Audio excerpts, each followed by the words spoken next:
नमस्कार, आप सभी का बहुत बहुत स्वागत है एक बार फिर से आपके अपने YouTube चैनल पर। आज की बड़ी खबर है, मुख्य समाचार आप सभी के लिए लेकर आए हैं, जहां पर आप तक पहुंचाएंगे देश दुनिया की ताजा बड़ी खबरें। मुख्य समाचार इस एक वीडियो में खबरें आप तक सही से पहुंचे, इसके लिए बस आप साथ में बने रहिएगा, पूरा वीडियो देखिए, मुख्य समाचार आप लोगों से छूटे नहीं। वहीं अगर आप भी इंडिया गठबंधन के साथ हैं, मानते हैं इस बार जीत इंडिया गठबंधन की हो सकती है, तो एक लाइक वीडियो को जरूर कीजिएगा, कमेंट बॉक्स में जरूर लिखिएगा #बी सपोर्ट इंडिया।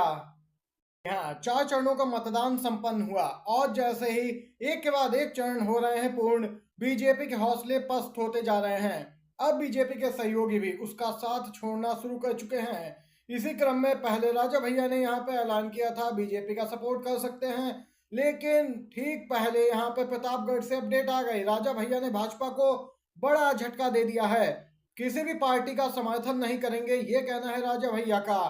बीजेपी प्रत्याशी ने समर्थन की मांग की थी, राजा भैया से मिलने पहुंचे थे कौशाम्बी से बीजेपी के प्रत्याशी विनोद सोनकर। इनके साथ ही केंद्रीय मंत्री संजीव बालियान भी पहुंचे थे राजा भैया से मिलने, लेकिन उन्होंने स्पष्ट करते हुए कहा कि जनता स्वतंत्र है, जिसे चाहे वोट कर सकती है। ये राजा भैया ने बीजेपी को बड़ा झटका दिया है।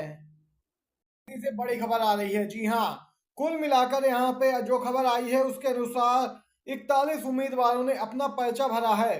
वाराणसी में आखिरी दिन 27 प्रत्याशियों ने नामांकन दाखिल किया।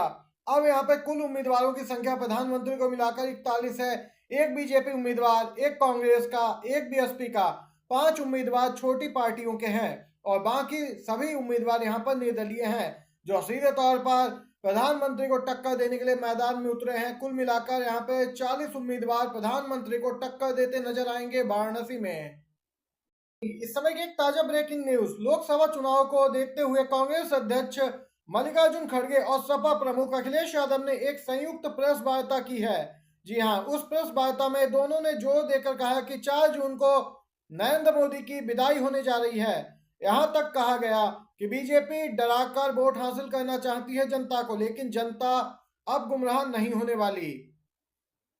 कांग्रेस अध्यक्ष का तो सारा फोकस इस बात पर रहा कि कांग्रेस ने इस देश के लिए काफी काम किया है। खड़गे ने प्रेस कॉन्फ्रेंस में कहा कि हमने यानी कांग्रेस ने देश को बहुत कुछ दिया है। महात्मा गांधी ने आजादी दिलाई, जवाहरलाल नेहरू ने लोकतंत्र की बुनियाद डाली, बाबा साहेब अम्बेडकर ने संविधान लिखा, और ये लोग यानी भाजपा वाले इसे बदलना चाहते हैं। यहाँ पर देख सकते हैं मल्लिकार्जुन खड़गे का फोकस यहाँ पे कांग्रेस की उपलब्धियां बताना रहा। वहीं अखिलेश यादव भी बीजेपी पे जोरदार हमलावर नजर आए।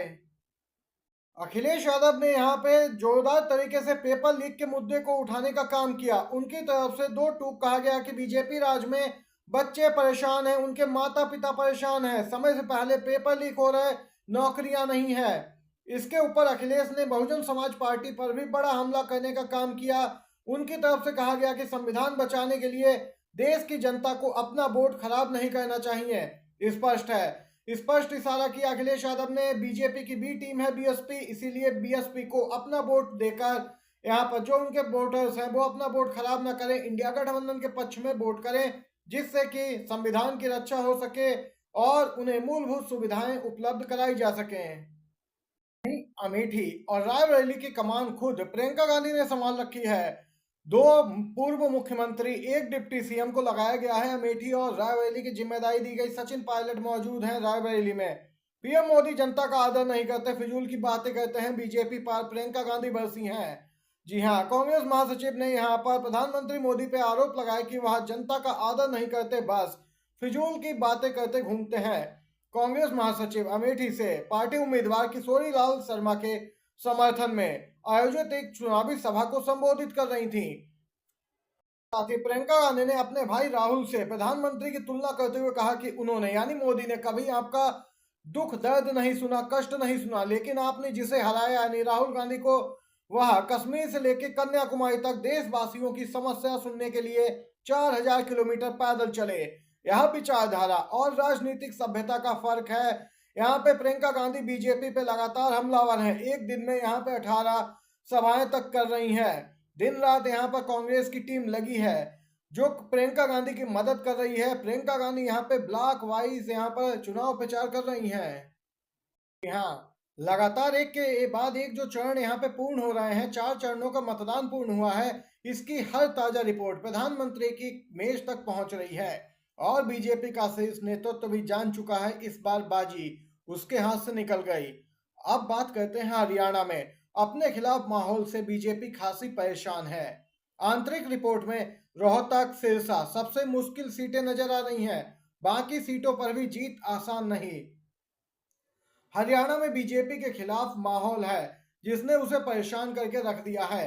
स्पष्ट है बीजेपी भी जान गई इस बार सत्ता से उसकी विदाई तय है।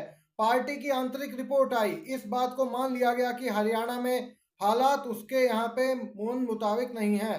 रोहतक और सिरसा लोकसभा सीट तो सबसे बेहद ही मुश्किल मान लिया गया है। राज्य की 8 लोकसभा सीटों में भी जीत आसान नहीं मानी जा रही। मतलब साफ है, प्रदेश की सभी 10 लोकसभा सीटों पर जीत का दावा करने वाली बीजेपी ने इस बात को स्वीकार कर लिया है कि हरियाणा में पार्टी मुश्किल में फंस गई है। किसान, राजपूत समाज आदि और यहाँ पे रोजगार का मुद्दा तो हरियाणा में चरम पर है। युवाओं में काफी आक्रोश है बीजेपी के प्रति। आपको बताते चलें, एक दिन पहले ही चुनावी दौरे पे पंचकुला पहुंचे बीजेपी के राष्ट्रीय अध्यक्ष जेपी नड्डा के सामने पर्यवेक्षकों की ओर से हरियाणा में 2024 लोकसभा चुनावों की जो रिपोर्ट पेश की गई उसकी यहाँ पे स्पष्ट चिंता हाईकमान के माथे पे दिख रही है। बीजेपी ने यहाँ पे सभी पर्यवेक्षकों को मैदान में उतरने का कड़ा निर्देश जारी किया है। ताजा लेटेस्ट अपडेट निकल के आ रही है। चुनाव आयोग मतदान प्रतिशत के आंकड़े जो जारी कर रहा है वह बहुत ही समय बाद जारी हो रहे हैं, जिसको लेके सवाल भी उठ रहे हैं। जी हाँ, चुनाव आयोग को अब सिविल सोसाइटी के सदस्यों ने पत्र लिखा है। मतदान प्रतिशत के आंकड़े सटीकता पर यहाँ पे सवाल खड़े किए हैं। जैसा कि आप सभी जानते हैं, नागरिक समाज के एक प्रतिनिधिमंडल ने चुनाव आयोग को 4000 से अधिक लोगों द्वारा हस्ताक्षरित एक याचिका सौंपी, जिसमें मौजूदा आम चुनावों के दौरान मतदान प्रतिशत के आंकड़ों के खुलासे में अधिक पारदर्शिता की मांग की गई। याचिका में चुनाव के पहले 2 चरणों के दौरान कथित मतदान आंकड़ों में उतार चढ़ाव पर प्रकाश डाला गया। चुनाव आयोग यहाँ पे लगातार निष्पक्षता की बात करता है, लेकिन निष्पक्षता कहीं नहीं दिखती है। खास तौर से जब यहाँ पे निष्पक्ष बनने की बात आती है, चुनाव आयोग मूक दर्शक बन जाता है। लगातार विपक्षी दलों के प्रतिनिधिमंडल मुलाकात कर रहे बीजेपी के खिलाफ शिकायतें दी गई, उन पर एक्शन नहीं, लेकिन विपक्षी नेताओं को तुरंत नोटिस जारी करता है चुनाव आयोग। अगर बीजेपी के किसी बड़े नेता को नोटिस जारी भी करेगा तो साथ में विपक्षी दल के किसी न किसी बड़े नेता को भी 1 या 2 नोटिस जरूर पकड़ा दिए जाते हैं। एक ताजा लेटेस्ट अपडेट आ रही है, अभी अभी जानकारी आई है। 17 मई को अखिलेश यादव रायबरेली पहुंचेंगे। जी हाँ, बीते दिन झांसी में राहुल अखिलेश ने एक साझा जनसभा को संबोधित किया, रैली की। वहीं एक रोड शो किया जाएगा, मेगा रोड शो रायबरेली में राहुल गांधी के लिए। अखिलेश यादव और राहुल गांधी एक साथ रोड शो करेंगे। बताते चलें, यहाँ पर रायबरेली से राहुल गांधी उम्मीदवार बने हैं, तो अखिलेश यादव के लिए भी प्रचार किया था कन्नौज जाकर। अब अखिलेश यादव की बारी है, वह भी 17 मई को पहुंचेंगे रायबरेली। ये ताजा बड़ी खबरें थी आज की। मुख्य समाचार आप तक पहुंचाए। वीडियो पसंद आया हो तो लाइक कीजिएगा, शेयर कीजिएगा। आप सभी का धन्यवाद।